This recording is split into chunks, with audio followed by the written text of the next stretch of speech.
I think Tauru's already introduced me quite well. Just to say that I've been a policymaker for the Estonian government and at times the European Commission for the last decade. And now I have the privilege of being in a think tank where I get to think about all the mistakes I made and ask for forgiveness for all the bad EU legislation that I've perhaps had a hand in. So I apologize if any of you have been affected in a negative way. But actually, when we put up the impact statement, it's clear that everyone thought that the legislation is going to have an impact, or that policymaking will have an impact on MyData. But we didn't ask if it's going to have a good or a bad impact. And that's probably usually a pretty good question to ask with policymaking. And so I'm going to talk more broadly about some of the sort of disruption that's happening, what's happening in certain sectors, and how government's looking at it. But I will say as a disclaimer, my lens is very much through how Brussels looks at these things, which can be a distorted lens. But what's interesting about Brussels is that by the time topics and questions get to the table in Brussels, they're not new and they're not fresh and they're not dynamic anymore. They go to Brussels because there's a problem that needs to be solved. Now the flip side of that is the things that are being discussed in Brussels are real problems most of the time. There are real interest groups behind them, and they're probably questions and problems that just about every government, every larger government in the world is looking at. So if we're dealing with something in Brussels, it's probably a good generic representation of the ways in which policymakers are going to be looking at things, even if they don't always arrive at the same conclusions that Brussels do. And I think the first thing before we get into this is to say that when you're sitting in government and you're looking at a question like MyData, you have a lot of different competing lenses that you have to look through at the same time. So you have a protecting fundamental rights lens, and that's the GDPR. It's the legal basis for the GDPR is protecting your fundamental right to privacy and data protection. It's in the EU treaties and the Charter of Fundamental Rights. And obviously it also, for instance, data portability has an economic rights aspect to it, but it's really about how to prevent infringements on your basic fundamental rights. But you also have a consumer protection standpoint. You've got a competition policy standpoint with Margareta Vestager looking, saying that maybe we should be breaking up certain companies.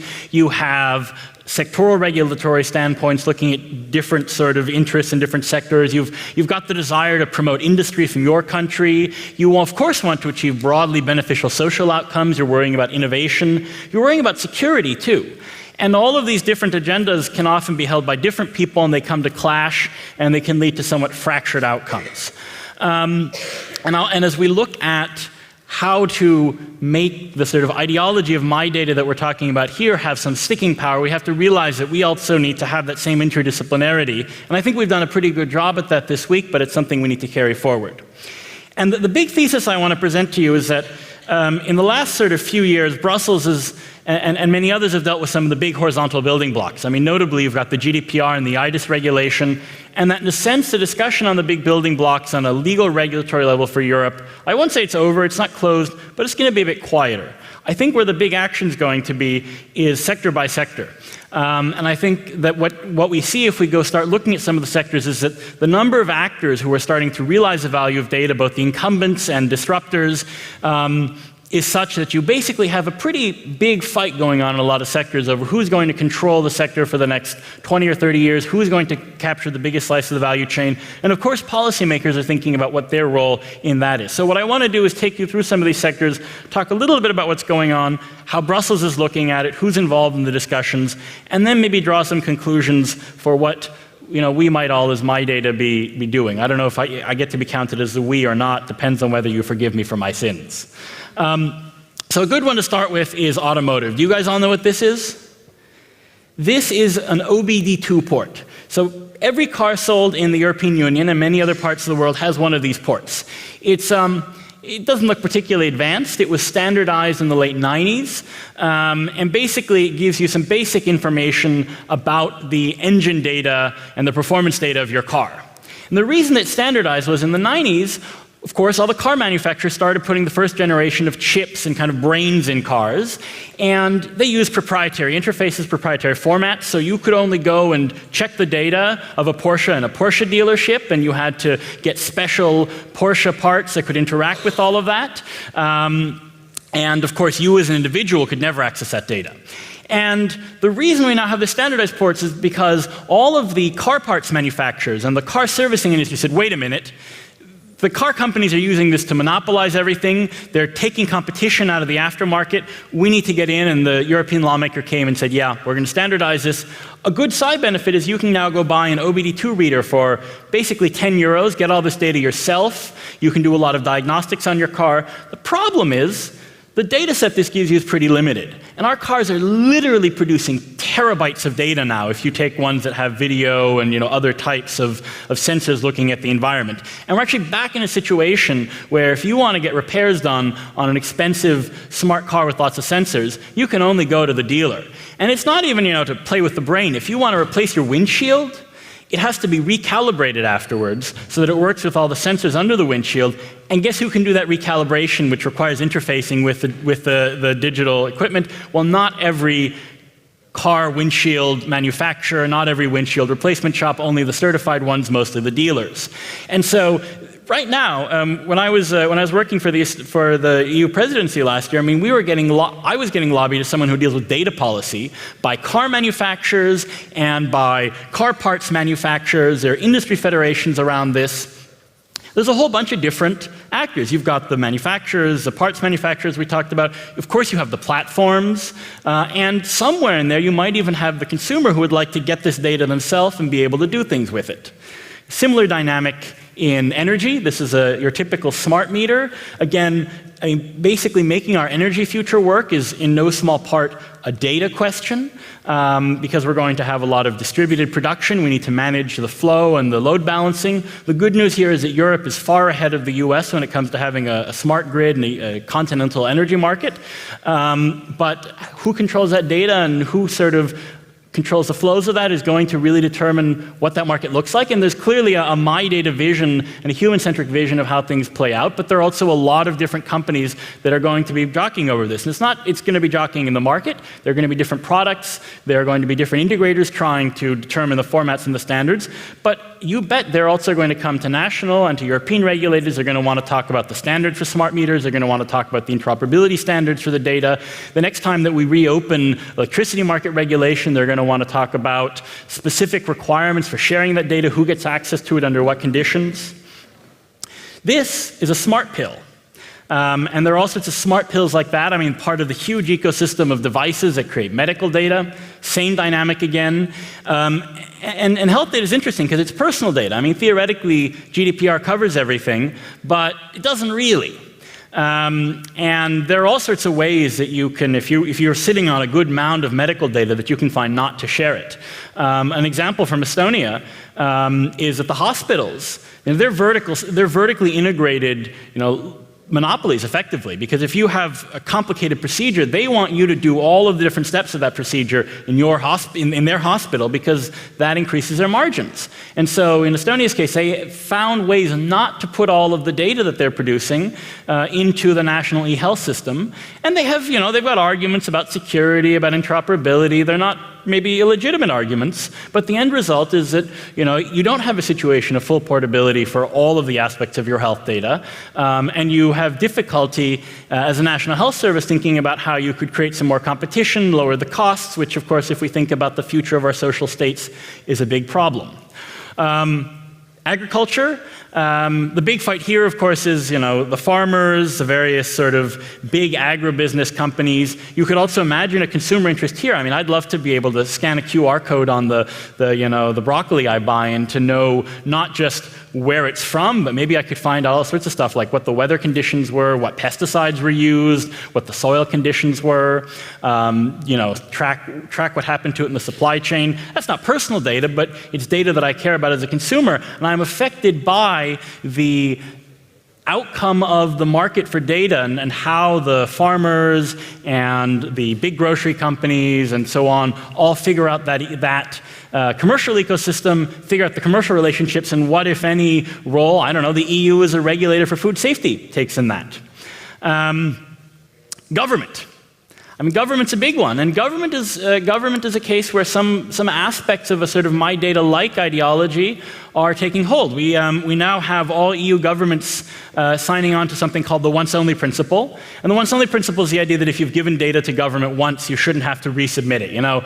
Pre-filled forms, but also more advanced stuff where if someone's got my health data, I don't have to resubmit it, caring more about the authenticity of the data.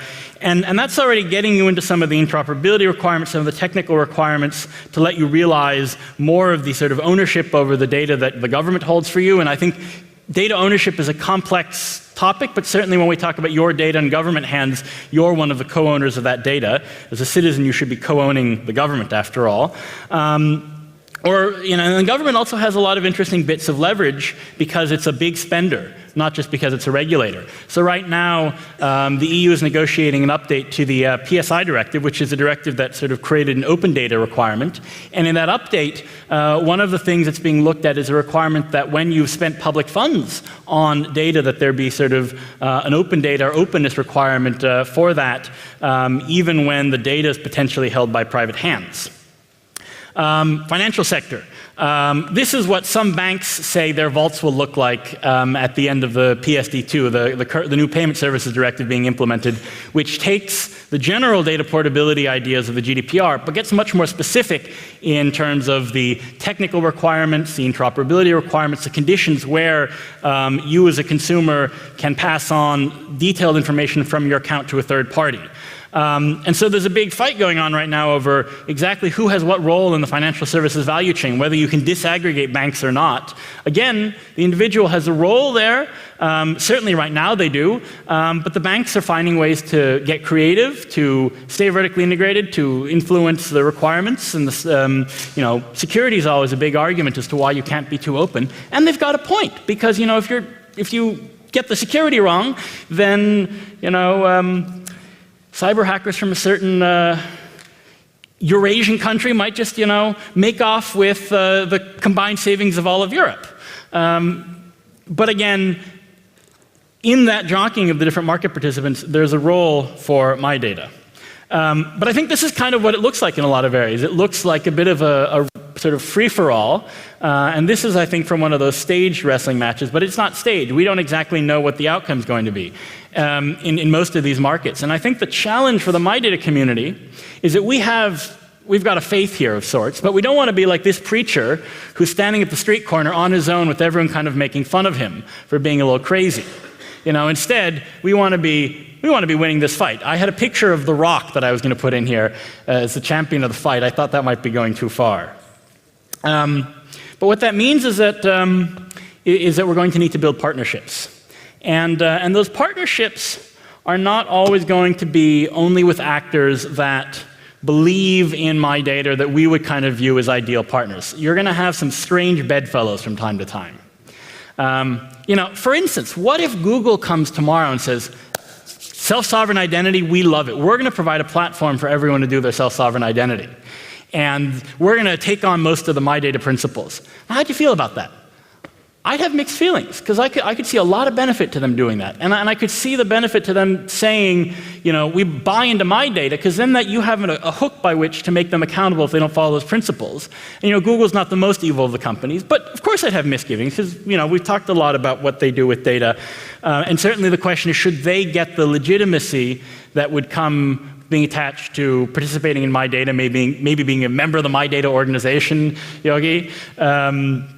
I don't have an answer to that, but those are the types of things that we're going to need to think about. And sometimes, it's going to mean working with challengers. Sometimes the big industry verticals will be friends. Other times you'll be in a dilemma. I mean, if we go back to automotive, the big car producers, on the one hand, they're European industry. They're hundreds of thousands of jobs in Europe, but they're often the ones who are sitting on these data silos and don't want to share them. How should you relate to them? Again, I don't have a good answer, but I do know that we're going to have to find ways to find win-wins. And I don't think that, and this is just a personal view here, that a MyData vision can be an exclusive vision of how data is managed. There are going to be other bases for sharing data. There are going to continue to be big industrial partnerships, and we're going to have to find a way to coexist and to push a MyData vision alongside some of these other economic discussions and some of the other business models that are going to be out there. That said, that doesn't mean you should compromise, or that we should compromise on the vision or the ideas, or even on what our view of the governance model should be. Now, I don't have a good answer to exactly what a European or global governance model should look like. I do know I think it's premature to talk about a single legal governance model that we write into the laws, because we're experimenting with a lot of things. There are a lot of things where, you've always got to be cautious as to whether you want to use the law as an instrument for your governance mechanism instead of the market. And not get back to the point where I'm begging for forgiveness again for passing a bad MyData governance law that actually clamps down data and prevents us from a lot of these sort of positive scenarios in a lot of these sectors that, lead to innovative startups and that extend our lifespans, give us, pesticide-free good food, and so on and so forth. Get rid of bureaucracy and come up with a story for the banks. I don't know if you like them or not. But I do want to say a few concrete things about sort of some ideas on how to go forward. First of all, I think we need to think about who we're speaking to. And one thing is we need to speak to these industry verticals. So when MyData is thinking about sort of how to structure the organization, there's regional or there's localized chapters, it may also be right to have industry-specific chapters. MyData Health, MyData Mobility, MyData Finance sector, to sort of get a better sense of what the specific developments of the sectors are in. Because the fights are happening in these specific economic sectors. I don't think, something like EHAN, and this is again a personal view, it's going to have to, the first implementation is going to be because someone makes money off of implementing an EHAN-like architecture. Hopefully that's a big ecosystem of people, and hopefully there's a lot of consumer benefit to that, but someone's going to have to get rich off of it. And that's one of the questions we've got to ask is how do we get people getting rich off of MyData? Beyond that, of course, we want the consumers to get rich. Consumers need to start caring about this, and that means communicating outwards. That means things like a MyData label. GDPR here, regardless of what you might think on a technical and legal standpoint, is a fantastic bit of PR and awareness raising because it lets you say you do have this right to portability, and even if the GDPR doesn't exactly give you the perfect portability, you've planted the germ in consumers' thoughts that they should be getting their portability. They're looking for products that provide it. They might actually learn to discriminate based on that. You also want to be speaking to the politicians. And I want to draw a distinction as a former civil servant between policymakers and politicians. Policymakers, there's this voting thing. We don't follow it too closely. Our bosses, the ministers, lose their jobs because of the voting. You really want the politicians to care because they're the ones who can come in and say, I demand you, the civil servants, find a solution to this problem. I want a plan on my desk in a week. I want a legislative proposal in 2 months. That's not something that civil servants can do.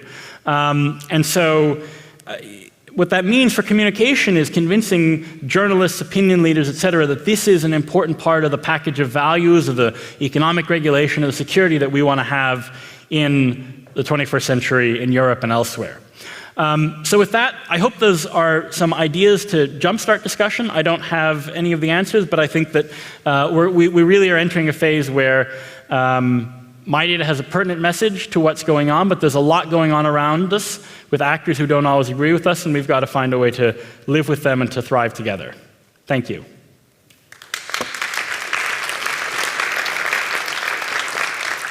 Thank you, Luukas.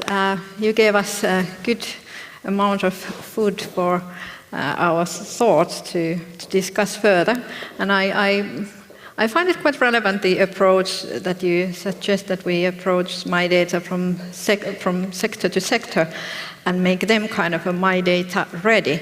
And that's kind of connects me to EHAN. I have understood that EHAN is a little bit like making organization and taking already existing projects and making them kind of a MyData ready. Am I right, Jaana? And you can make your introduction and just to give us a little kind of introduction to EHAN as well at the same time. Okay, thank you, Taro.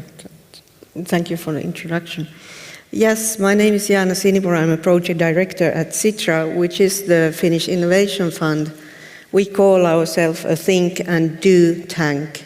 So we are a government agency, a public agency who works for the innovations in the society, but we run on our own money, our own endowment capital, and that makes us quite independent.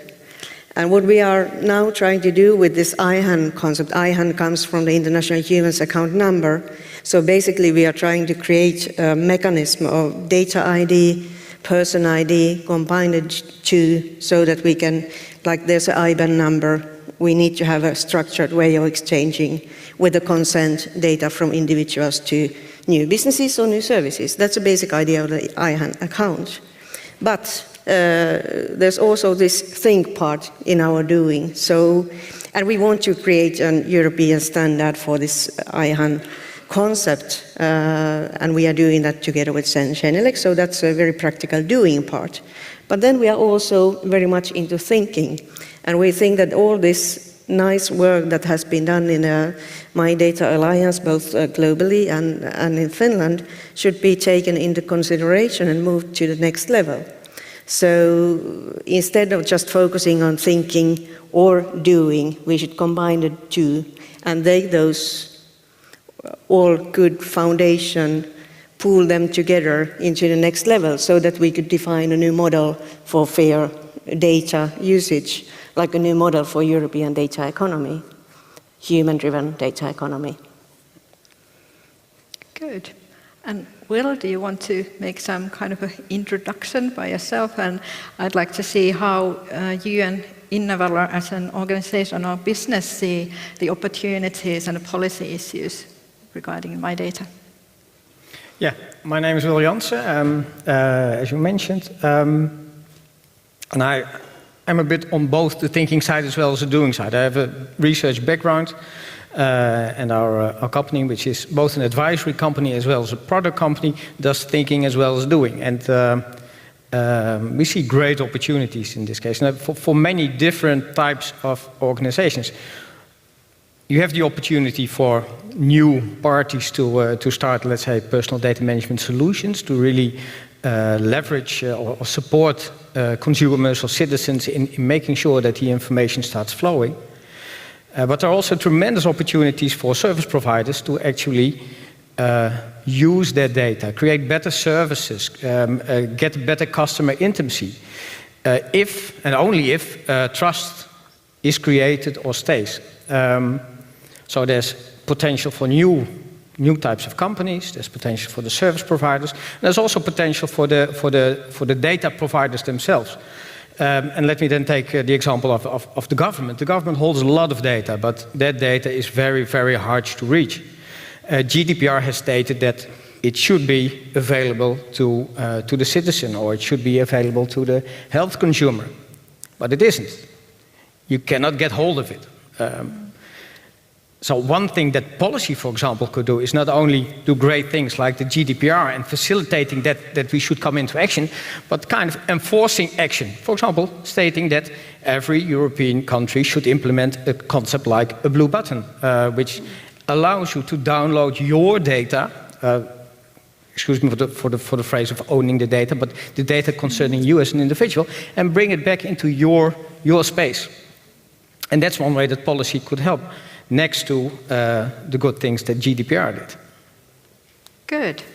And now we start a discussion about the policy issues, and I encourage the audience to send some questions and also ideas on kind of I would question you to think how can or should policymaking should affect MyData development. And the idea, of course, we try to pick up those questions, but this session is about thinking about if we should need a kind of a roadmap for Europe in MyData, and all your ideas would be really useful to try to come up with this kind of a plan or far-reaching ideas. How would we as a community, MyData community, could bring MyData, put it on the political agenda at the EU level. So please send your comments and ideas, and I try to pick them up. But before we go to practical kind of a policy, we have mentioned here quite a lot of things about standards and different types of measures. But one thing to, and as this session is about disruption, I find like talking with and developing MyData with different organizations, so there's some sort of puzzle that we need to first figure out what is the kind of the value sharing model in MyData.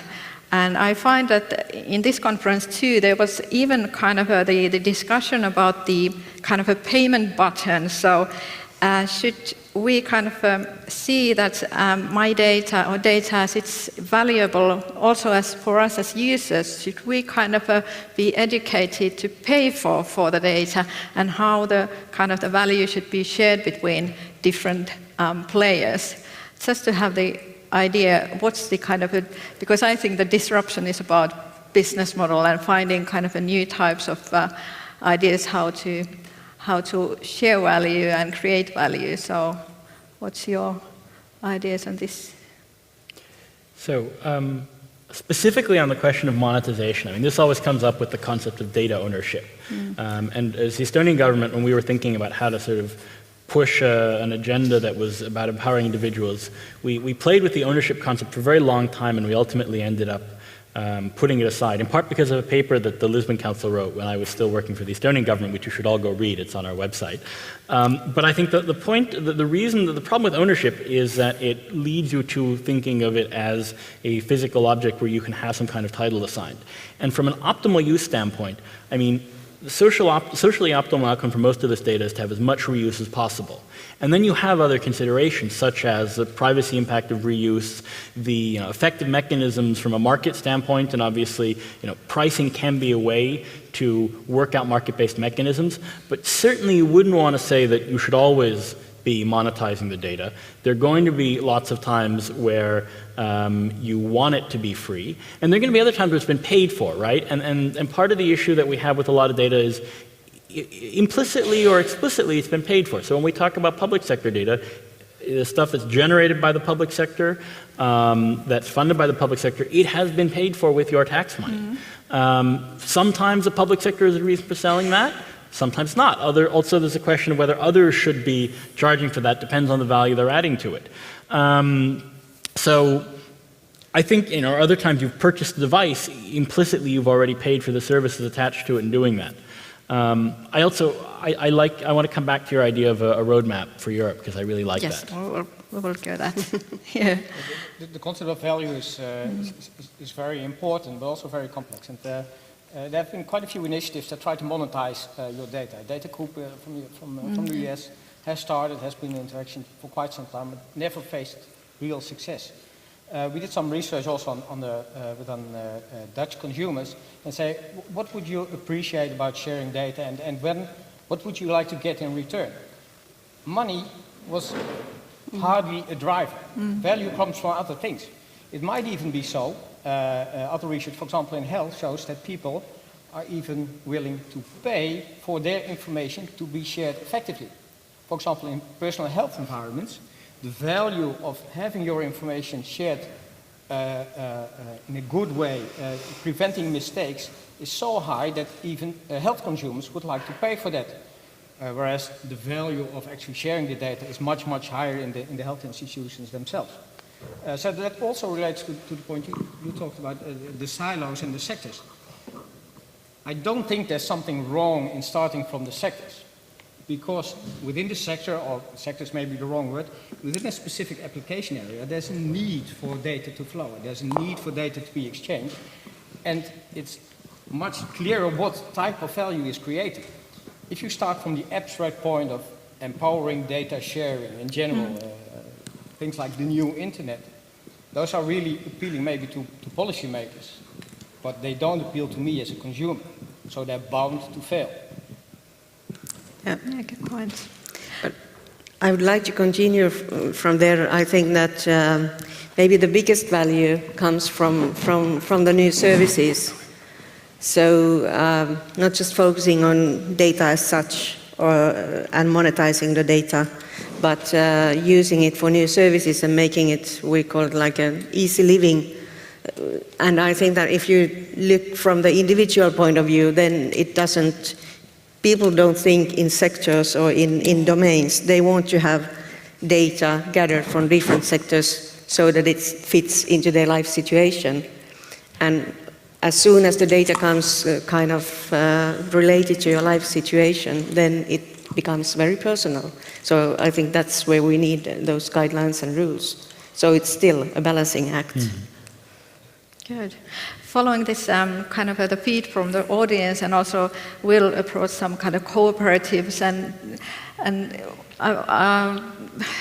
so there's lots of different kind of roles in MyData development that different actors could take. And one thing that is quite, I've seen during the conference is popping out the idea of intermediaries in many ways. So intermediaries, we see they could be kind of a data operators who are in practice managing the data on our behalf, but also kind of a more intermediaries to make the social change. For example, consumer protection kind of organizations or that type of advocates. Or then cities could be seen as intermediaries, and they have a kind of invested interest in these issues. And just thinking about the different roles, and also there was some put like, is our governments or kind of a public authorities, are they really interested or do they really care about MyData? So I would like to kind of have some discussion about the different roles and how to kind of come together with our different roles to build up MyData. Yeah, the role issue is very interesting, especially that intermediary role. Somebody has to make sure that data is shared in the right way. And being in the middle makes you, well, on the one hand powerful, you can see that with many of the platforms, but it's a difficult position to start out with. That position could also, to making sure that data starts flowing, could also be taken by governmental agencies. I heard some great things here about Helsinki, where you actually want to solve the fact that that middleman does not occur by doing it yourself, eventually transferring it to a private organization, possibly. Estonia has done great things when starting with X-Road, whereas in the Netherlands I see much reluctance in taking that position, in being in that middle position. Whereas, for example, if government agencies would do so, with the roadmap inside of eventually getting rid of it, putting it into the market, but taking that first mover effort and that first mover investment, that could really do great things for MyData in general. So there was this question of whether we're in an echo chamber, whether others are hearing this. I think others are definitely hearing about MyData. And certainly policymakers are hearing about it. I mean, I know for a fact, you know, the Estonian government, when we had the EU presidency, we rubbed everyone's face in it, in a lot of these sectoral verticals. And I'm sure the Finnish government will find the next step. But they're hearing a lot of other things too. I mean, they're also hearing about cybersecurity threats. They're hearing about, you know, the need to tax big American platforms. They're hearing about market structure in all sorts of sectors. And so from a policymaker standpoint, you know, the question is not, do you think that some kind of a MyData scenario is potentially a good idea, but how do you evaluate it in the context of all these other considerations you have? Do you think that MyData can answer the questions around cybersecurity? Do you think that the market structure that comes out of it is a positive one? And so, for instance, I mean, it's, you know, it puts you in a very interesting position vis-a-vis, for instance, the GAFA discussion, where again, in the car sector, for instance, the car manufacturers saying, let's not regulate, you know, let's not update the OBD2 regulation to open up cars too much, because then Google and Facebook will just have all the data. You know, even though if you look at what's being talked about, the type of position that if you wanted to have a sort of, you know, among other things, the users empowered, it might look kind of like what the car manufacturers are saying would empower Google and Facebook. Now, there are nuances there in the ways you might deal with that in the regulation. But so I think the point is there's a lot of different voices, and the question is not, are we being heard, but who else is being heard? And in terms of intermediaries, I don't know that we need to, because there's this other question, do we need to regulate the intermediaries? I think a lot of the regulation market regulations there. I mean, they would be processors of personal data if it's personal data. They would be trust service providers, which are regulated under ADAS. There's a lot of other consumer protection and other regulation that could apply. The role of government, it may not necessarily, as you used to say, be regulating. It might be to go do the reference example. So that's, government is always, government is regulated, and there's government as a body that can do, that can fund, that's providing a lot of services. And I think probably that side of government is almost a little bit more interesting right now when it comes to setting that ecosystem up. Yeah. Go ahead. Maybe instead of, or maybe the strongest way of making influence on decision makers or policymakers is to work on a few big companies. So I think we cannot really underestimate the power of the companies and the commercial side again. Yep. But what we are thinking that maybe we could create this, if we compare this sustainability and ideas with environmental issues in old days, it was more like a greenwashing thing.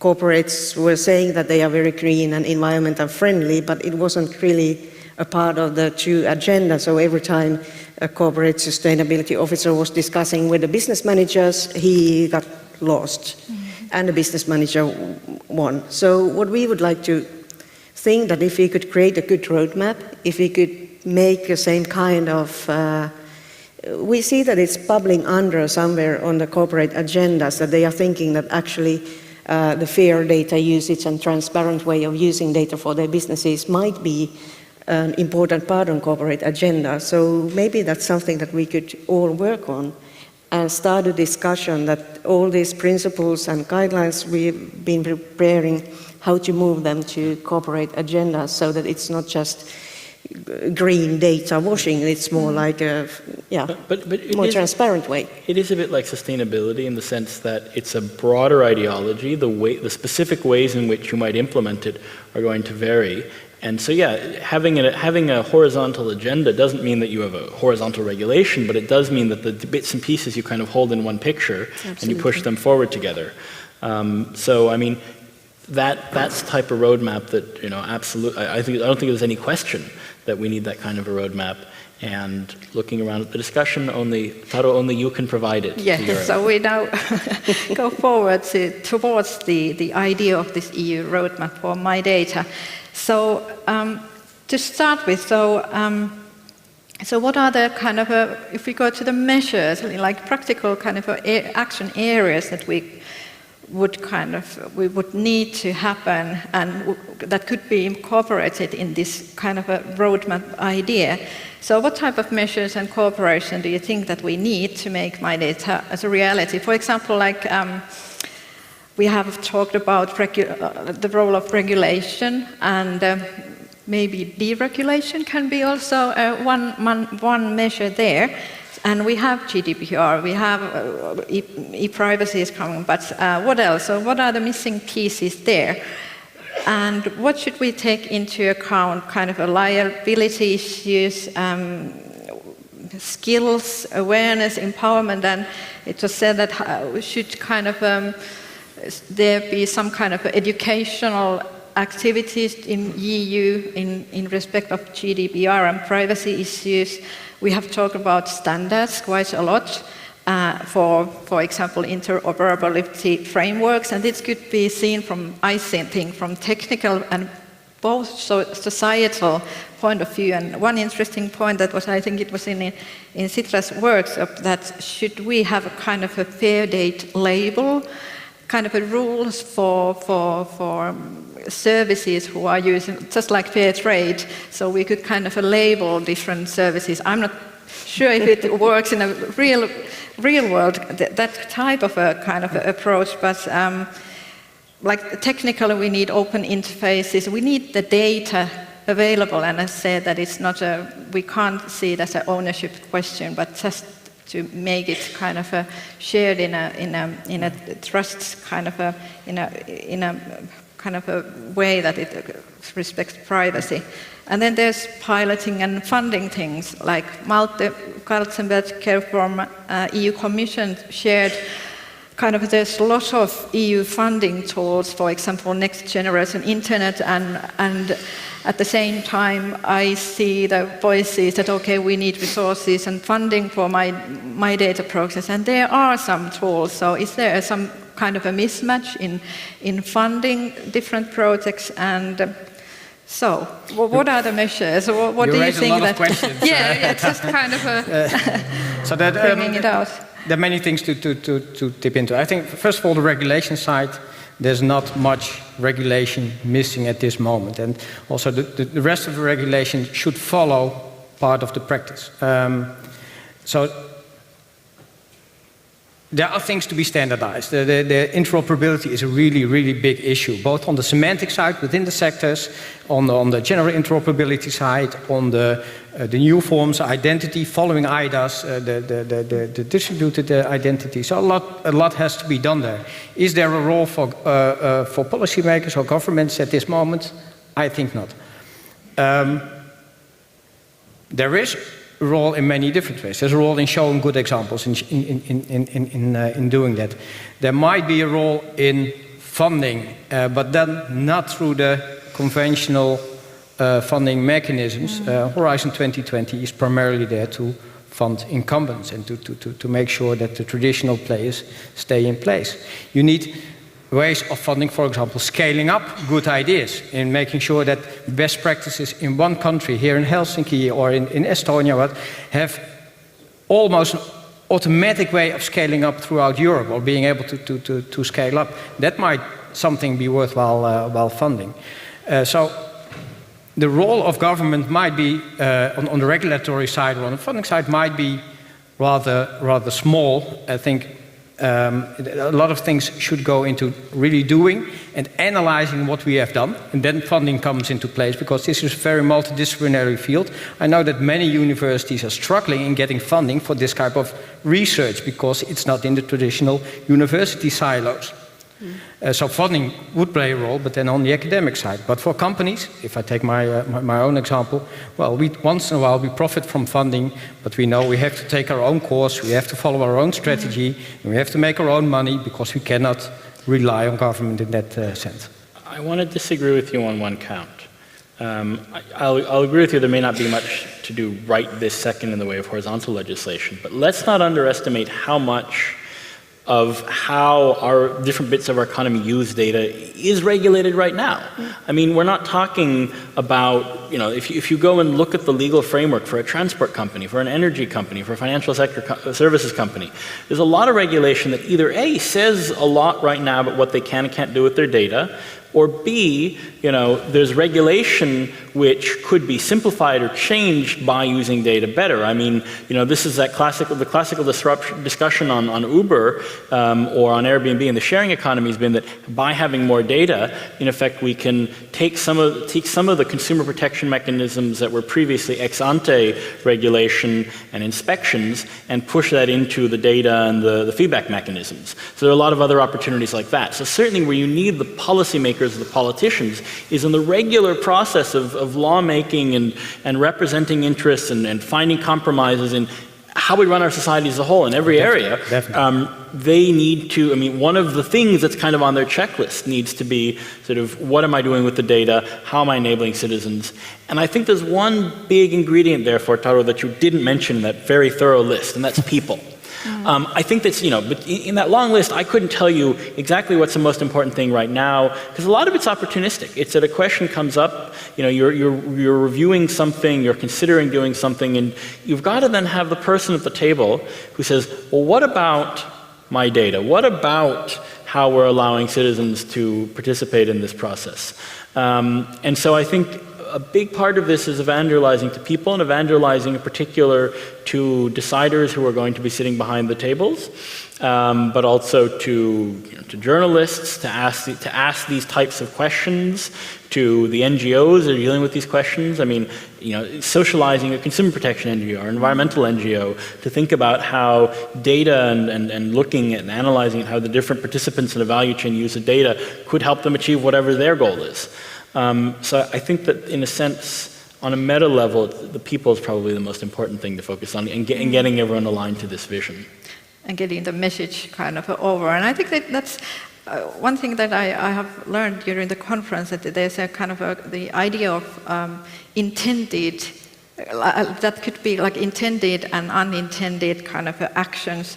And maybe we should be kind of that goes also with the communication, that we have to be really know what we are kind of trying to do, and understand what are the kind of the possible kind of impacts or consequences of all of this.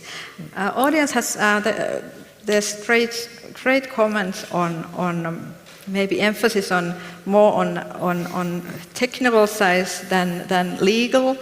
And there's some comments on building data infrastructures, just as other public infrastructures like roads. But if we are in kind of a see from that we would like to proceed with the kind of a really material roadmap, or like some sort of a paper or statement or whatever this community could kind of produce. So what should be in it? Like a straightforward question that came from the audience. So what should be on EU MyData roadmap? We talked about measures, but I think that we should maybe start from this data. The awareness part of awareness building is very crucial if you want to change anything. So I think there's good examples. The MyData community has done a lot of work for making people to realize that what happens, data coming from the digital footprint, how is that data used, and what should it be used for? So I think that's one. Actually, there's lots of things that has been done already, but we need to prioritize and build a logical roadmap, like starting from this data literacy, raising awareness that maybe GDPR could be an opportunity for more transparent data economy. Maybe there's some benefits for individuals. So there's lots of stuff and studies, I guess, research that has been done, but I'm sorry to say that, but I think that this roadmap, we should be more skilled in marketing also our findings and our ideas, and start from the awareness building. Yeah, true. The education awareness side linked to the individual is an important thing, but we shouldn't underestimate also the level of maturity that people are getting. Data Analytical was a scandal, but it did great things. Cambridge Analytical did great things. GDPR did great things. Even the hairdresser around the corner knows in one way or the other about data and what to do with it and what not to do with it. So that's a great basis. So what then should you do? Well, indeed, make sure that the right knowledge starts flowing, and that you put in the bits and pieces to create that ecosystem, because it's an ecosystem that eventually we should get into. A real market, real solutions, real data with a strong position of the individual.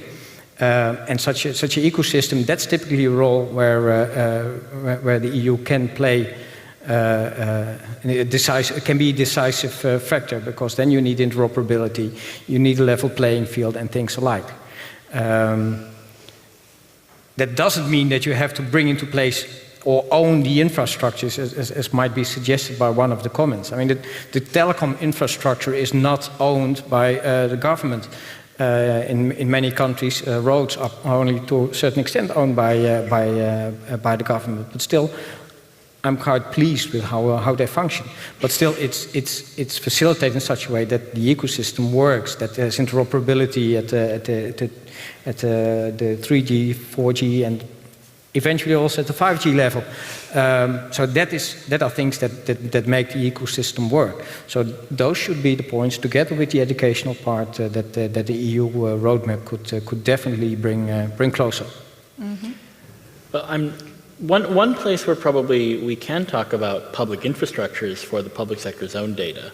And there, I mean, you know, you can go into the EU's kind of action plans on e-government, and in some sense a lot of what's going on is quite good, but it's being done in a very top-down, government-organized method. So I think that might be an area where you could really go areas where the public sector manages and curates the data are, I think, open to some shake-up, and that's where government can shake up in a more proactive way, because of course they control the procurements, they either run the systems or are in charge of delegating to people running the systems, and one way in which government really does differ, and this comes back to the open data question, right, from the private sector is, government doesn't lose anything by making data available. You can always argue over whether a private sector company wins or loses, and that's a point of contention. But they argue that by losing exclusive control, there's certainly some ability to exploit the value of the data that they might give up if they just put it all out there. And that really isn't an argument for government. I mean, you do sometimes have agencies that are trying to, also create revenues, but generally, government has an interest in the data that they have being reused, either in the context of people reusing their own data, if we're talking about larger data sets that being put to social use. So, for instance, around public sector data, you can build that infrastructure and figure out which parts of the infrastructure need to be provided by the public sector and not. I mean, I think, for instance, we've had a lot of discussion on electronic identity over the last couple of days. Now, certainly, Estonia in 2002, when it adopted its EID, it had to build that infrastructure itself. Now, the infrastructure actually was built to no small extent by the private sector, but under a concession from the public sector. So it was public infrastructure. I'm not sure that all of the bits of that infrastructure today need to be provided by the public sector in the same way, because now there's that ecosystem, and maybe the government can step back and take a more curatorial role, but I can guarantee you that if Estonia in 2002 had said, oh, well, let's just let the market take care of it, we wouldn't have, 60 million digital signatures a year for 1.3 million citizens. So where government is providing the service itself, that's a good place to really go build the infrastructure. Doesn't mean that you have to build the infrastructure for everyone to use. And in fact, the more if we're talking about the kind of horizontal cross-sector infrastructure, that's where I would ask the open question what the right model is.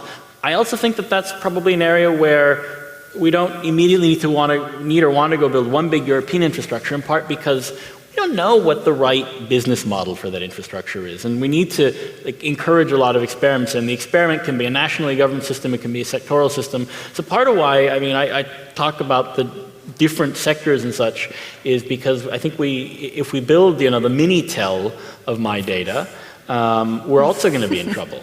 And that's always something we should have the humility to recognize, that we could always end up doing that. Yeah, and then that relates to the whole issue of being able to experiment. From that government role, experiment with the way that you facilitate, that you take your role in the data. Currently, we're doing pilots with a number of municipalities in the Netherlands in the social domain, and they have to deal with people that have big death problems, or so they lost a lot of money, or people that have a lot of services, but young people turn 18, and suddenly the whole of legislation and rules change. Excellent use cases where personal data and personal data management could play a crucial role. And they are willing to experiment with that, and they're willing to try things out, and they're willing to eventually move it to the private sector if it's shown successful. But they have a hard time in doing so. They lack the competences, they lack the funding, and they lack the legitimate force of something like a roadmap, a national or EU roadmap that says, well, this is a good thing. You should experiment. You're allowed to fail as long as you show what you have learned, both the positive sides as well as the negative sides. Now there are brave people within those municipalities say, well, we're just going to do that, and hopefully our mayor will not be too offended if we do so. But that could be in a different way, and then that's where a national, a European roadmap could definitely help them in feeling more safe, more confident in taking those steps and getting results, because only from the results we can learn. Yeah, good points.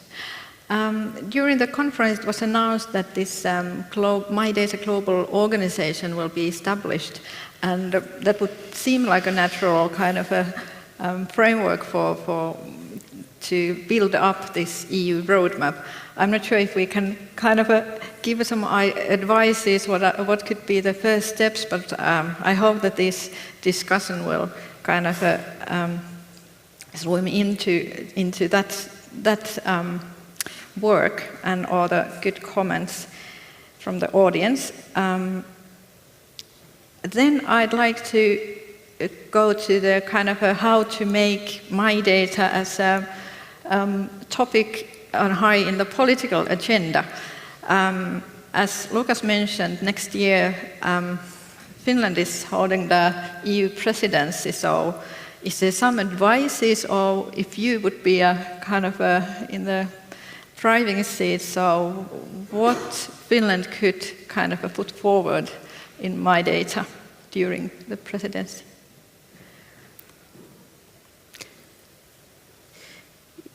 Maybe still one comment from those experiments, and I think it's a very powerful message that we could combine. We should build bridges between different experiments to make it more powerful, like showing the practical proof and that what is happening and what's possible, and then create some kind of common storyline for those between the different experiments and saying what we are trying to achieve.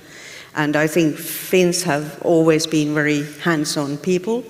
So hopefully if we could or if the Global Alliance could work on the agenda that we would actually create a concrete test plan or test bed if those different scattered technical experiments could be brought together, and then maybe if we could go for combine different angles and different companies to come and work and see if we can build any sustainable business on top of those technical components and those business ideas and principles. So maybe what I'm thinking that we could offer as a Finland is a very good base.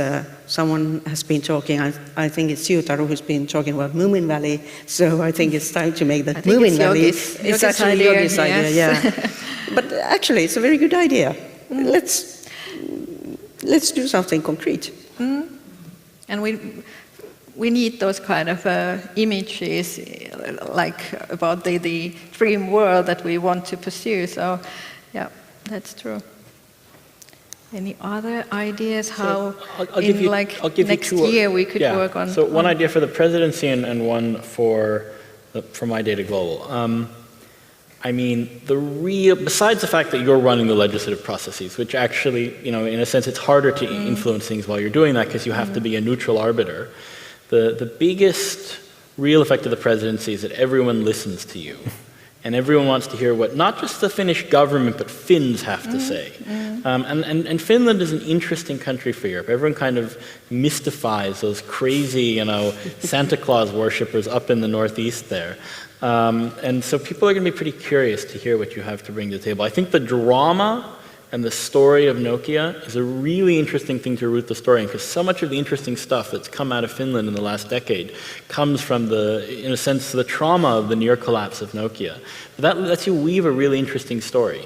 And I mean, Nokia has reinvented itself. Also, there's a specific story of how Nokia has actually become a success again in 5G. But there's a bigger story of all the Nokia engineers that have gone off and started startups and gone and done really cool research. Is to really, though, have all those Finns who are telling the story of Finland and what the presidency is, what Finland is, and that's politicians, especially whoever your next prime minister is, that's Finnish journalists, that's Finnish MEPs, it's also all the civil servants, you've got to indoctrinate them, send all the civil servants through re-education so they all talk about MyData. Hearing that, and hearing it apply to concrete things, right? I mean, obviously, when you have the head of the tax authority speaking to his or her colleagues from other tax authorities, it'd be nice if he was talking about MyData in the context of taxation, as opposed to just, reading a talking point on MyData. But really just awareness, but not in this kind of simple, we're out there, it exists, but to really kind of interact with the person who's thought it through, who sees the business cases and the logic, sees the good. In terms of MyData Global, I mean, there's so many ideas out there, and I think part of that just is a process now of getting things down and starting to work through an agenda. One thing I like is when companies and movements kind of do a manifesto that isn't just about what they believe in, but how what they believe in contributes to some kind of view of the good. I'm going to say something very heretical, which is that Microsoft actually, I think, has done a fairly good job on this, and they have this vision of the cloud for good. Now, if you go read it, it's clear there's a very strong Microsoft marketing element in there. Let's not be naive about it. But they also do a pretty good job in showing fairly convincingly how some of their public policy interests relate to things that Microsoft maybe doesn't care about as much as you do as a citizen or as a government. So that those types of documents that maybe relate, what MyData wants, which is currently in the manifesto, to why that's good and why that's good for a wide range of people would be really helpful. I mean, to put that vision on the table. I think beyond that, the thing I would hope to get, that MyData Global would provide is to solve as many problems as possible for MyData Europe. Because, I mean, the EU loves nothing more than to just be able to refer to some ISO standard and say, go do this standard. Very short legislation, three or four articles, we can agree it in a few months, maybe a year, instead of taking 10 years like the GDPR. So, in a sense, the more that the technical tools and the consensuses can be built outside of the context of lawmaking, the easier it is for the lawmaker. I mean, the lawmakers can come in and do that with their implementing acts, but it doesn't always end up the way you want it to. I also have to answer one very specific question. I didn't say we shouldn't open the APIs because of the GAFA. Someone was asking us. I'm just pointing out there are people who say that. There are people who say we shouldn't have MyData and open APIs because of the GAFAs. And we need arguments, and we need to think about the nuances of that. And it's not a binary between big companies and the individual. It's a much more complex set of actors interacting. But I want to think of one inspiring little bit from Finnish history. It's also from Estonian history, which is how our countries got their independence in the early 20th century was because the big ones were fighting amongst each other. So sometimes to do the right thing and get your independence, you have to sort of opportunistically know when to jump in and mark your flag in the ground. Well, this kind of there was an audience question which is quite interesting. This big versus small. There was I don't know if it's a suggestion or what type of but the idea of can we get the idea how we could build up ecosystem quite fast. 100 billion. I'm just trying to calculate. What's the market valuation now? It's about $1 trillion? Sorry? It's about $1 trillion, right? Not possible, perhaps, but kind of run idea us into debt a bit. I guess the idea is that how EU should kind of see but these there's a point in that, in one way or the other. Exactly. There's a point in it. Exactly. Governments could there are lots of good things happening everywhere, and too often governmental agencies or ministries are reluctant to embrace such a development. And once in a while, it wouldn't be bad just to buy a company like that or buy an initiative like that. We've been discussing issues like that, for example, with the Ministry of Interiors in the Netherlands, where you have, in MyData, you have the Key Foundation. They did a great job in creating awareness, in building a trust framework, all things like that. They've invested a lot, personal effort, money, anything. But then the role of the government with respect to that framework has been quite ambiguous. Well, we like you, but we don't like you so much that we actually embrace you. So why not say, well, you did great work, it's not finished. We need a bit of work to be done on research in the MyData community or in the EU framework, but come here, give it to us, we'll reward you for the effort you put into it, and go for it. So Google might be a bit big to buy, but there are bits and pieces that government should embrace much more than they do now. Yeah, definitely. Yeah, exactly, because that was exactly the same line of thinking with me. Like, if we talk about, we started with the radical thinking, so maybe the buying big companies is not a it's not a good option, but we need kind of a radical thinking in that what could be done. Buy it, turn it into open source, create a solid, sound foundation. Bring it back into the market and let others profit from it. Yeah. Well, why not? Why not? It's fine. I think our session is turning into end. So just to wrap up, and finding some key lessons. So I'd like to hear some kind of a final comments or some advices or some ideas that you would like to share with us on policy issue in MyData. Can you, Jaana, start? I don't think that we shouldn't be too modest in thinking this fair data concept and having some kind of certification system in the same way like there's fair trade. Because if all governments within EU would work for the same goal and start defining the guidelines and rules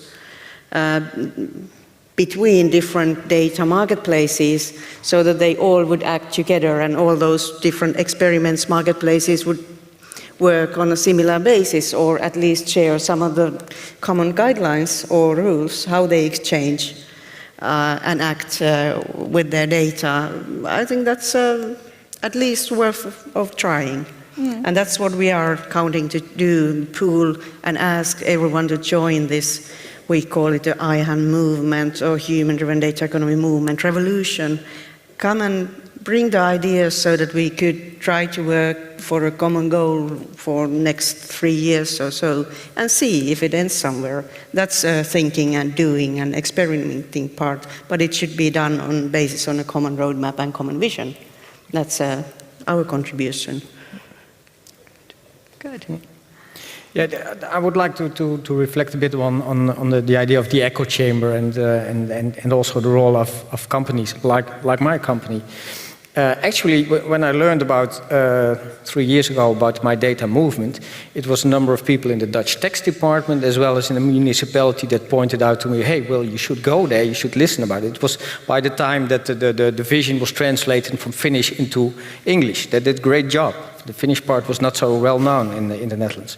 So they actually pointed us to working on that. And well, when we hesitated, well, with a bit of hesitation moved into the movement and the conference and coming here, I definitely got a feeling that also for us as a company, this is worthwhile. And I must say I feel almost honored to be able to participate in it, because we need that balanced voice of individuals and companies to balance the big companies and the governments. And the principles that are now being used to set up MyData Global, not completely finalized yet, but main ingredients like that balanced idea, advising on standardization, but not being in that role, all things like educating, things like, I think we have something great at hand. And it is definitely something that we as a company at Innovala would love to embrace. So I hope that many of you feel the same way. And despite all the things that are not yet clear, and we don't know how it will evolve and what roadblocks will still occur, I think we have something great at hand and a great opportunity. We're really on a tipping point from being green as a way of marketing to being green and sharing my data as a philosophy and really feeling it inside. Well, first of all, you have European elections in May, beginning of June of next year. Big European parties are putting their platforms together in November. The EPP is meeting here for their conference, so currently the biggest European political grouping. And the others are also generally in November. They all say that they're in favor of digital, they're in favor of, the collective good, the individual, so draw it out for them. And also, I think, start thinking about the objections, because, first day someone here called this event Woodstock for data. I don't think that's fair. I think there's a lot of very pragmatic thinking here, and it's only raining outdoors, not indoors. But there are a lot of people who probably are kind of thinking, well, I like the idea, but security, but feasibility. Those buts have answers. They have reactions. Sometimes they have very concrete and solid answers. Sometimes they say, yeah, sometimes it's admitting it's an issue and sort of pointing at a process to work through. So I think one of the things to start looking at is the potential objections. I think security is a really big potential objection. The AI is basically, malicious AI going and sucking up all your data and that bringing us to the sort of Terminator a little bit faster than we would get there otherwise is kind of the Hollywood version of that. But that kind of stuff will also come out in the process of engaging with people. So really, without being the crazy preacher on the side of the road going and preaching the gospel a bit. Good. This is a good place to kind of sum up our discussion. I want to thank panelists for the discussion and your ideas. And maybe we will have the impact question. So the poll about how international policymaking is going to have an impact. So has it changed? And meanwhile, I have to say that it was really heartwarming. It was the beginning of the opening plenary that Molly and Yogi were kind of setting the scene for the conference, and they mentioned the white paper, MyData white paper, and how it has affected during these few years in this MyData actions and this conference and global hubs all over the world. And of course, for us, it was really heartwarming. And just to inform you that there's a new version of this white paper that was published just recently. It's in Finnish, but as the original version was in Finnish too, and it was translated in English in a cooperation with MyData community. So I hope it will happen with this updated version too. Well, let's see. Looks like people think it's going to have less of an effect now. Yeah. I hope it's not our discussion. No, but that's real. But some realism is important too. No. Thank you so much for all your ideas, and I'm sure that your ideas will be brought to the established MyData organization to build up the roadmap. Thank you, and thank you. Thank you.